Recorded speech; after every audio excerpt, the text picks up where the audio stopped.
All right, everybody, welcome back. It is day 3, that's 3, of the engine swap, and I just got the truck pushed back in because, and you can see it in all of its glory right there, the new engine is in the truck and bolted in.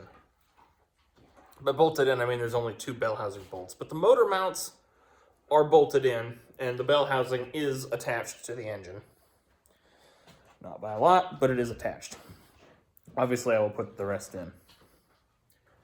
And I got to start on putting the gauges in as well. Just because it was obviously easier to drill all the holes without an engine in the way. So I at least got the holes drilled for the sending units for the gauges. But yeah, new motor's in. I put it as much as I could together on the stand. I stabbed the distributor in, so it's probably not timed right. It's probably a tooth off or something because I did it. Front accessory drives on, whatever. Had some difficulties getting the alternator. Oh, let me just aim that so you can see. I had difficulties getting the alternator bracket to line up. So in the end, I just kind of coaxed it with a hammer, and it went on relatively easily. So that's a plus. The exhaust isn't bolted to it yet, but all I gotta do is bolt the exhaust to it. Three bolts, or 3 nuts on each one, and we're good there.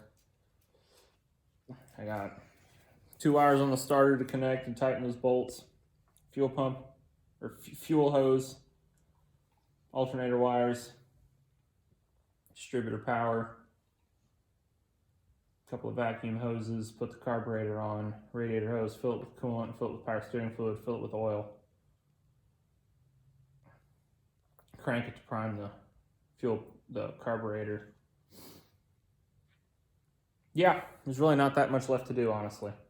The thing that'll take the longest is going to be the bell housing bolts, is what I'm going to guess, because that'll take the longest. Everything else, realistically, probably take 2 hours to connect everything I need to connect, so it's not too bad. I didn't get much footage today.